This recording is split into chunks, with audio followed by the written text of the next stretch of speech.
పార్టీకి సంబంధించిన బీఆర్ఎస్ పార్టీకి సంబంధించిన కార్యదర్శులు దాని తర్వాత ప్రధాన నేతలందరూ కూడా బీఆర్ఎస్ భవన్కి చేరుకుంటారు. మాట్లాడదాం. ఏంటి సార్, ఇప్పుడు కవిత సస్పెన్షన్ అనేది ఏ విధంగా చూడాలి? పార్టీకి సంబంధించి ఇన్ని రోజులు పనిచేశారు, కానీ ఇప్పుడు హరీష్ రావు, సంతోష్ రావు మీద చేసినటువంటి వ్యాఖ్యలకే ఆమెను సస్పెండ్ చేయడం జరిగిందా, లేకపోతే ఇన్ని రోజులు చూస్తున్నటువంటి తీరు కానీ, లేకపోతే జాగృతిని లిఫ్ట్ చేస్తూ బీఆర్ఎస్ని ఇబ్బంది పెడుతున్నట్లు ఆమె బిహేవియర్ మీకు అనిపించింది? అదేం లేదండి. ఈ యొక్క నాయకత్వం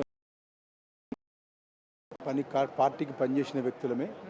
ఇవాళ కవిత గారి పట్ల మా నాయకుడు తెలంగాణ రాష్ట్రాన్ని సాధించిన వ్యక్తి ఒక్కడుగా బయలుదేరి తెలంగాణ రాష్ట్ర ప్రజల సంక్షేమమే ఊపిరిగా పనిచేసిన వ్యక్తి. ఆయనను విడిచిపెట్టిన ఏ రాజకీయాలలో ఎవరున్నా ఆయనను విడిచిపెట్టిన వాళ్ళకి రాజకీయాల్లో వాటి వరకు అడ్రస్సులు లేవు. ఆయన తీసుకున్న నిర్ణయాన్ని మేము స్వాగతిస్తా ఉన్నాం. రాష్ట్ర పార్టీ కార్యదర్శి నేను. 2001 నుంచి సారుతో మేము పనిచేసిన వ్యక్తిని. లింగంపల్లి కిషన్ రావు నా పేరు, వరంగల్ జిల్లా మాది. ఆయన తీసుకున్న నిర్ణయము మేము స్వాగతిస్తా ఉన్నాం. అది సరి అయిన చర్యనే. ఇవాళ హరీష్ రావు గారి పట్ల కానీ, సంతోష్ రావు గారి పట్ల కానీ, సోదరిమణి ఈమె కవిత గారు మాట్లాడినటువంటి తీరును కూడా మేము తీవ్రంగా ఖండిస్తూ ఉన్నాం.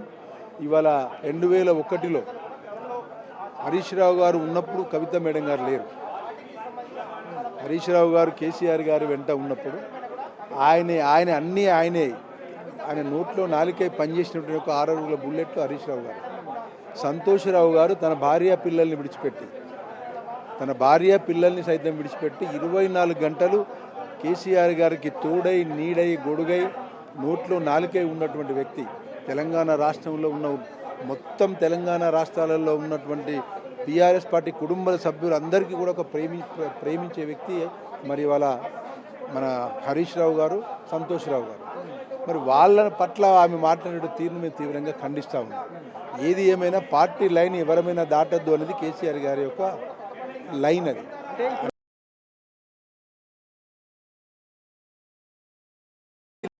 అనేటువంటి ఒక మాట కూడా మా అందరినీ, మేము బీఆర్ఎస్ పార్టీ కుటుంబ సభ్యులం, మేము పదవుల కోసం రాలేదు. మేము కేసీఆర్ గారితో తెలంగాణ రాష్ట్ర సాధనలో మేము పాల్గొని 10 జిల్లాలలో ఊపిరి ఊదినటువంటి వ్యక్తులలో నాలాంటి వాళ్ళు చాలామంది ఉన్నారు. అలాంటి వాళ్ళందరి మనోధైర్యాన్ని దెబ్బతీసే విధంగా మాట్లాడినటువంటి కవిత మేడం గారు ఆ మాటలను తీవ్రంగా ఖండిస్తూ ఉన్నాం. మా నాయకుడు కేసీఆర్ గారు తీసుకున్న నిర్ణయం అది మేము శ్లాఘిస్తూ ఉన్నాం, స్వాగతిస్తూ ఉన్నాం. వారు సరి అయిన నిర్ణయమే తీసుకున్నాడు. అది బిడ్డనా లేకపోతే ఇంకెవరన్నా అనేటువంటి పరిస్థితి కాదు. మేము కవిత మేడం గారు పార్టీలో ఉన్నప్పుడు కూడా మేము ఆమెను గౌరవించినాం. ఆమెకు అక్రమంగా కేసు పెట్టినప్పుడు కూడా ఇదే హరీష్ రావు గారు, మరి గౌరవనీయులు కేటీఆర్ గారు, మరి వాళ్ళ ఉన్నటువంటి సంతోష్ రావు గారు కూడా వాళ్ళు పోయిండ్రు, ఆమెను మందలించిండ్రు. ఆమె పట్ల తీవ్రంగా కూడా పార్టీ మేము వెంట ఉండి చేసినాం.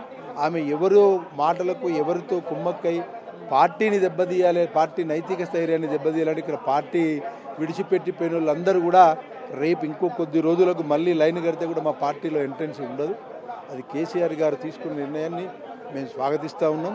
కవిత మేడం గారికి మాట్లాడిన మాటలు తీవ్రంగా మేము హరీష్ రావు గారి పట్ల, సంతోష్ రావు గారి పట్ల మాట్లాడిన మాటలు మేము తీవ్రంగా ఖండిస్తాము. ఎవరు ఉండి కవితని ఈ విధంగా మాట్లాడిచ్చిర్రు వెనకాల అనేది మీరు భావిస్తున్నారు? బీజేపీ ఉందా, కాంగ్రెస్ ఉందా, లేకపోతే ఇంకెవరైనా లీడర్లు ఉన్నారా? నేను ఒక సీనియర్ నాయకుడిగా నా యొక్క వ్యక్తిగతమైనటువంటి అభిప్రాయం, మరి రేవంత్ రెడ్డి ఉండొచ్చు, లేదా బీజేపీ వాళ్ళే ఉండొచ్చు. దానికి ఈ రాజకీయ కుట్రలు, రాజకీయ పావులను కదిపించేటువంటి పరిస్థితిలో మరి ఎవరి కార్యక్రమం జరిగిందో అది కాలం.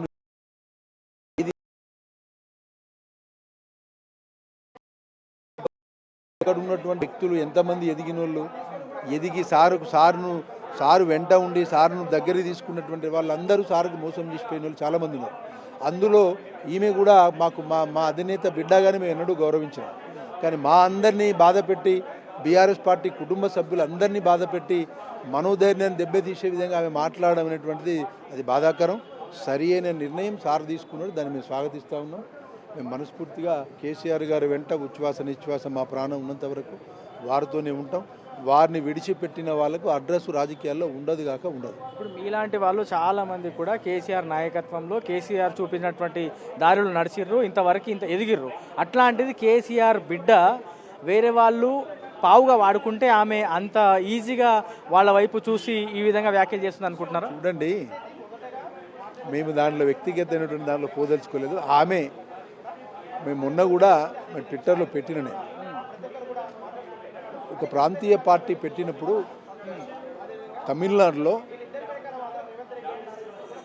కరుణానిధి గారు పార్టీ పెట్టినప్పుడు కరుణానిధి కనుసలలో పార్టీ ఉంది. ఇవాళ కేసీఆర్ గారి కనుసన్నల్లో పార్టీ ఉండాలి. అది కుటుంబమా, పార్టీనా, మేమా, ఎవరమైనా కానీ అది నా వ్యక్తిగత అభిప్రాయం అయినప్పటికీ కూడా అది నా నిర్ణయాన్ని ట్విట్టర్లో కూడా పెట్టాం. తండ్రి ఆయన నిర్ణయాన్ని కట్టుబడి కుటుంబమైనా ఉండాలి, పార్టీ అయినా ఉండాలి. అట్లా అతిక్రమించి నేను ముఖ్యమంత్రి అవుతా అనే మాటను మేము దాన్ని యాక్సెప్ట్ కాం. ఏదైతే కరుణానిధి గారి కుటుంబం ఏ విధంగానైతే ప్రజల గుండెల్లో ఉందో చాలా మంది కార్యకర్తలు నేతలు కూడా కేటీఆర్ మా ఫ్యూచర్ సీఎం అని అనేక సార్లు చెప్పారు. కేసీఆర్ గారు అది వేరు. ఇక్కడ కేటీఆర్ గారు పార్టీ వర్కింగ్ ప్రెసిడెంట్. కేటీఆర్ గారు నేను అక్కడ కరుణానిధి గారి కుటుంబాన్ని ఆదర్శంగా తీసుకోమని కూడా నేను పెట్టిన ట్విట్టర్. మేము ఒకటే చెప్తున్నాం, ఇవాళ ఏది ఏమైనా కేసీఆర్ గారు తీసుకున్న నిర్ణయం మా అందరికీ, భారత రాష్ట్ర సమితి పార్టీ కుటుంబ సభ్యులందరికీ, మాలాంటి సీనియర్ నాయకులకు కూడా మేము స్వాగతిస్తూ ఉన్నాం. ఇలాంటి మాటలు ఎవరు మాట్లాడినా కూడా రేపు పార్టీ లైన్ ఎవరు దాటినా వారిని ఉపేక్షించదు పార్టీ అనడానికి ఇది ఒక ఎగ్జాంపుల్.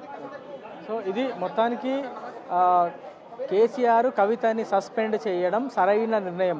కేసీఆర్ తీసుకున్నటువంటి ప్రతి నిర్ణయంలో పార్టీ కార్యకర్తలు, నేతలు అందరూ కూడా తూచా తప్పకుండా పాటిస్తారు. పార్టీ కన్నతల్లి లాంటిది.